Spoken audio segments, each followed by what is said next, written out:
The Federal Highway Administration, or FHWA, has weighed in on the proposed Illiana Corridor project and given it a big thumbs up.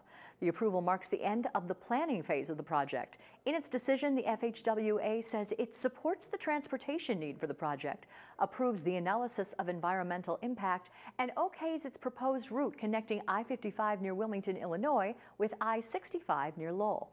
With federal approval of the planning process complete, Indiana and Illinois can move forward with project implementation, including ongoing land acquisition efforts and the exploration of public-private partnerships for constructions, maintenance, and operation of the Illiana Corridor. The Northwest Indiana Regional Planning Commission, or NRPC, is seeking public input on two other proposed transportation projects. The projects would fund studies determining the feasibility of bringing public transportation to Hobart and Portage. Both cities have committed to providing $30,000 for the studies and are requesting Federal Transportation Authority funds to cover the remaining costs in the amount of $120,000 per city. The 30-day public comment period is now through January 9th. For more information, go to www.nrpc.org or email your opinion to comments@nrpc.org. In Lake Station this week, 3 police officers shot and killed a man who threatened them with a shotgun. Bob Bird with the Lake County Major Crimes Task Force says police were called to the parking lot of the Lake Station City Hall for a report of a man with a gun. When 3 officers arrived, 84-year-old John Lako allegedly fired a shot into the air, then returned to his vehicle. Police ordered Lako out of the vehicle with his hands up. Instead, officers said he got out holding the shotgun and pointing it at police. Bird says officers immediately fired their weapons, striking and killing Lako. Some of the gunshots damaged the public library next door to City Hall, and the library was placed on lockdown for several hours after the incident. Bird said Lako had no significant prior contact with police, though he was rescued from his home in February when an officer noticed that Lako's house was on fire. Lake Station Police Chief Kevin Garber described Tuesday's confrontation as a very sad and unfortunate situation. The Northwest Indiana Major Crimes Task Force, the Lake County Sheriff's Department Crime Lab, and the Lake County Coroner are assisting in the investigation of the incident. Applications are being accepted now for Indiana's first state-funded pre-kindergarten program, On My Way Pre-K, which will start in January 2015. The Indiana General Assembly approved funding for the 5-county pilot program, which they hope will serve approximately 2,000 children by the end of 2015. Some Lake County groups, including Geminis Head Start, are part of that pilot program. In order to qualify, a family must reside in Lake County, have an income level below 127% of the federal poverty level, and have a child who will be 5 years old and starting kindergarten by August of 2015. Kim Olesker, United Way of Porter County's Regional Director of Early Childhood Education Initiatives, says the importance of preschool education cannot be overstated. But our numbers and our statistics show that the brain development starts at 0, and so by not putting them in a preschool program, when they show up to 1st grade, which is highly likely, they are already 3 and 4 levels behind their peers. And once you start out in school behind, you are going to continue on with that negative experience. Lake County residents can apply to the On My Way Pre-K program through December 15th by going to indiana.gov/FSSA and clicking on the Pre-K pilot program. This week, the United States Senate posthumously honored Indiana's son and former ISIL captive Abdul Rahman Qassig. Qassig, who had been held hostage since October of 2014, was beheaded by the terrorist group ISIL last month. The Senate resolution, introduced by Senators Dan Coats and Joe Donnelly of Indiana, expressed condolences to Qassig's family and strongly condemned the actions of ISIL. In addition, the resolution, which passed unanimously, paid tribute to Qassig's humanitarian work in the war-torn region and strongly urged all nations to work together to address the threat posed by extremist terror groups. Senator Coats called Qassig a bright light in a dark place of difficulty and suffering. Senator Donnelly praised Qassig for his efforts to help those most in need throughout Syria and the Middle East. Another Hoosier is getting praise for his years of effort on behalf of those right here in Northwest Indiana. Hillary Powell has more about the retirement of longtime Gary Archdiocese Bishop Dale Melzek. After 50 years serving the Roman Catholic Church, a religious leader in the region says he's ready for a new role in spreading the gospel. The Most Reverend Dale Melsek's resignation letter was accepted by Pope Francis last month in accordance with church law requiring retirement by age 75. The Pope appointed Donald J. Hying as Bishop of Gary, Indiana in November. I recently sat down with the Bishop Emeritus to look back on his life and find out why he says his calling to serve just won't quit. To hear it from Bishop Emeritus Dale Melsek, good things come to those who don't wait, but just go. I received a call on August 19th, that morning, from the Apostolic Nuncio, that is the Pope's representative. For someone with a 23-year-long career, the Detroit native had a short introduction to the region. So I said, fine, when shall I go? So I think you should go today. And so I threw some things into the car and drove here. And so I've had 23 wonderful years. More than 2 decades spent praying, shepherding, serving the people of Northwest Indiana, like he did at a recent Mass for St. Margaret Mary Church in Hammond. When he turned in his retirement request last fall at the age of 75, the age limit to serve according to church law, in order to welcome Gary's 4th bishop, Donald Hying, Melsek continued a theme central to his life: letting go and letting God. We really experience the peace and strength and love of the Lord when we do what Jesus did, and that's surrender. I'm sure Bishop Hying, as myself, we seek to surrender.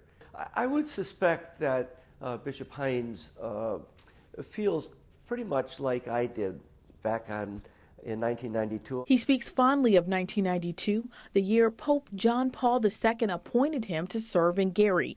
Peace be with you. And even of the time he met the Holy Father during a papal visit to Detroit in 1987. Melsek was tapped to organize the event. He's a very profound prayer and thinker. He has people right in the palms of his hands listening to him. He really ingratiates people to him. During his career, he says he's focused on seeing the concerns of his congregation as opportunities, not obstacles. While we have many advantages here in Northwest Indiana, we have poverty, we have violence, we have many children born out of wedlock, we have dope, we have racism. Some of the work he says he's most proud of includes pastoral papers he wrote celebrating the region's diversity and parish-based discussions confronting racism. We spent 3 years as a diocese focusing on racism, helping our people to recognize that every person is created in the image and likeness of God. We have a beautiful, beautiful diocese here in Northwest Indiana, and part of the beauty is the cultural diversity. He says he was called to lead others after 8th grade. I'm what they call a lifer.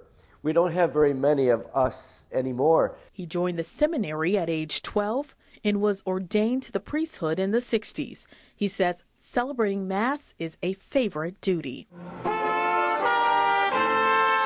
At the service for the members of St. Margaret Mary, parishioners stood to their feet for the one they've knelt with for years. We're just going to miss him. It seems like yesterday. He's been in all of our religious ceremonies, and it's so sad to hear he's leaving. And if you think he's sad to move on, there's that carefree creed once more, putting his faith in the unforeseen. Because I want to surrender to God's will, my plan is not to have a plan.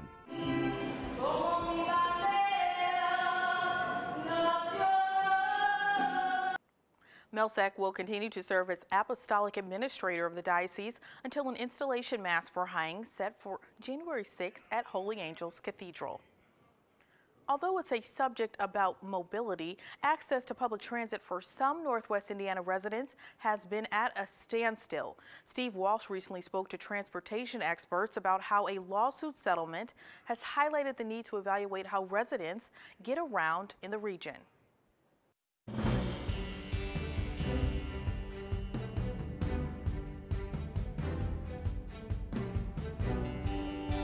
I recently moderated a public transit forum on one of Northwest Indiana's toughest, most long-standing issues, access to public transit.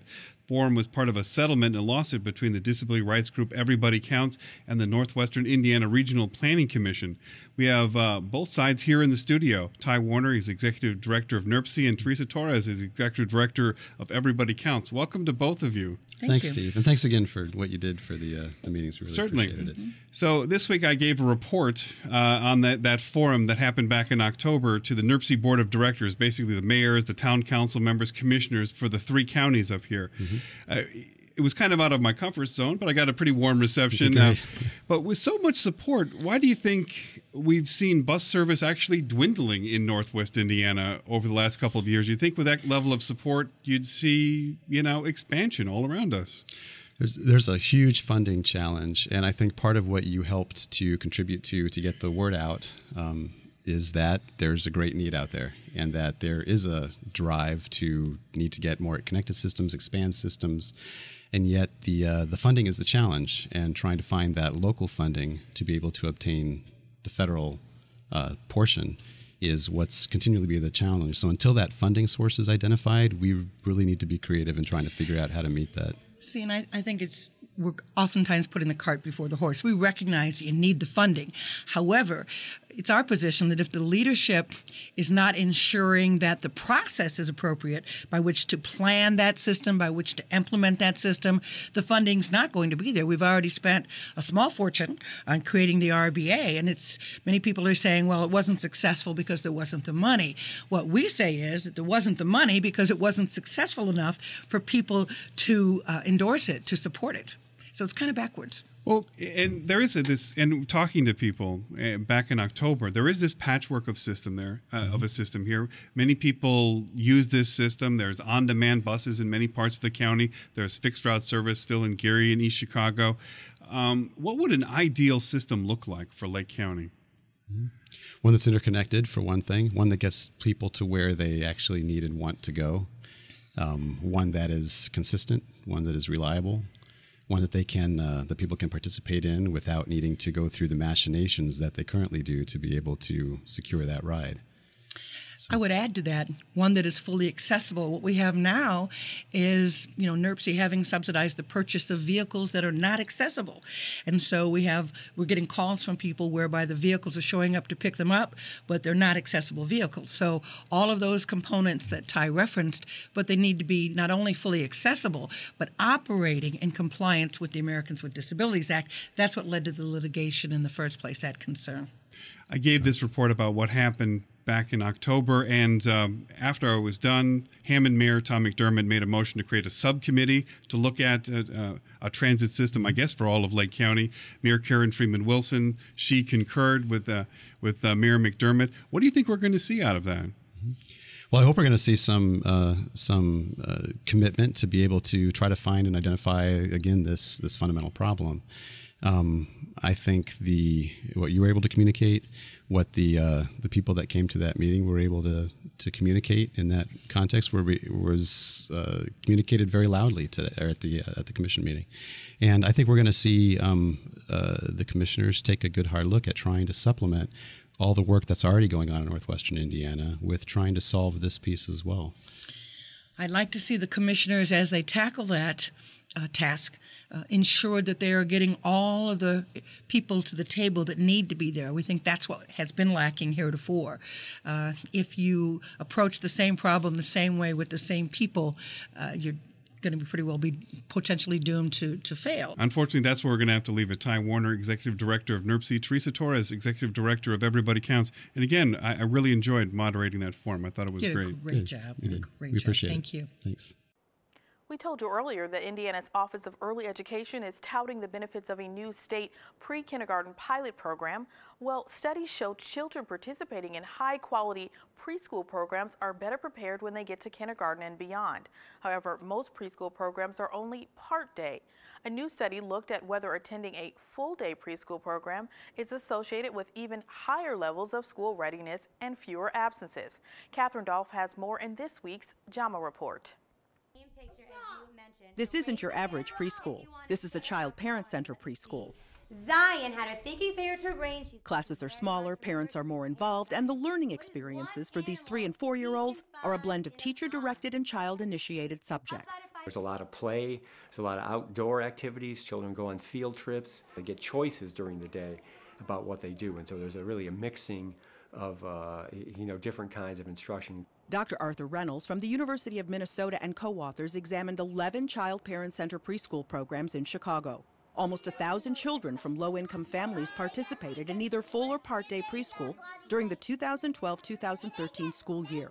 Researchers looked at whether the full-day program was associated with higher levels of school readiness skills, including language, math, literacy, and socio-emotional development. They also compared attendance rates and looked at whether chronic absences improved in the full-day program. Children in full-day preschool were significantly more likely to show stronger gains in both socio-emotional development and in language and literacy skills, and also in math skills than children in part-day. The study appears in JAMA, Journal of the American Medical Association. Children in full-day were much more likely to be regularly attending the program, so their average attendance rate was at least 5 points higher.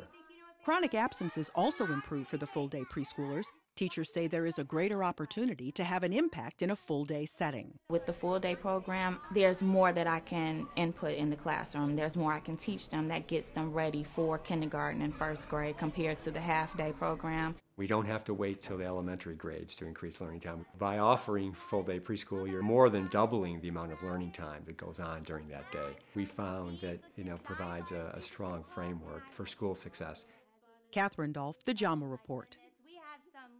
Study authors say they saw no differences in the level of parent involvement between the full and part-day classes. It's become a beloved holiday tradition in Northwest Indiana. It's the Toll Theater's Fabulous 50s Christmas. John Kane has more on the nostalgic show in this week's Eye on the Arts.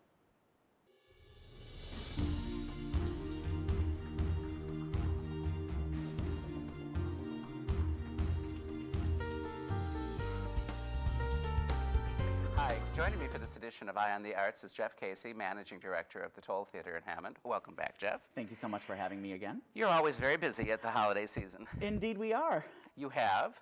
Yes. What do you have? We have our 12th annual presentation of A Fabulous 50s Christmas. 12th annual? 12th annual. Oh, wow. With just 2 weekends left. And it's sold out always, I know. You know what? It's not. It does day of, but if people call in advance, they can beat those people at the door. So Yeah, we say call early. You don't want to not know if you're going to get a ticket. Exactly. Why don't you describe what it is? Sure. It's an homage to the Perry Como and Andy Williams TV Christmas specials of the 1950s and 60s. So very nostalgic, very vintage feel. It's like stepping back in time 70 years. And in addition to a musical variety show, we reenact or recreate 1950s vintage Christmas TV commercials.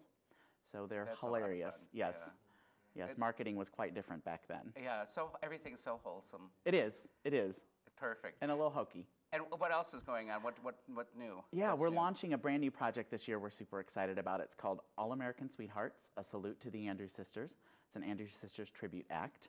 And we launch on New Year's Eve. It's our first ever New Year's Eve. How did you come up with that? The 3 girls that were in the Christmas show last year with us were particularly great at harmony. And the moment we heard them sing together, we knew that there was something special happening. So we kind of started talking about it casually and then a little more seriously. And here we are a year later, and they're going up as the Andrews Sisters. Wow, and then you're going to take this on the road, We too, are, right? yes. We already have several bookings throughout the region, but we're looking to go all over the Midwest. Yeah, that sounds great. Now, were these girls, had they ever performed together before? They had not before they were with us last year at the Toll. I thought maybe they were part of that group of, in Hobart, they have that group of singers, of women. Yeah. Yeah. Nope, brand new. They had never even met each other until they worked together at the Toll. And what are some of the upcoming performances with that group? So after New Year's Eve, we'll be at the Memorial Opera House in March. We'll also be at St. John Bosco's fundraiser in February. So a couple of things coming up. Good. All right, great. Well, thanks for being here to tell us about it, and thank you for watching. We'll be back again next week with another edition of Eye on the Arts. Eye on the Arts is made possible in part by South Shore Arts, the Indiana Arts Commission, and the National Endowment for the Arts, a federal agency. Twice a month, Lakeshore Report teams up with the Society of Innovators of Ivy Tech Northwest to highlight some of the best forward-looking projects and people the region has to offer. This week's Innovator is making waves in the region with his efforts to make paddling more mainstream along area waterways.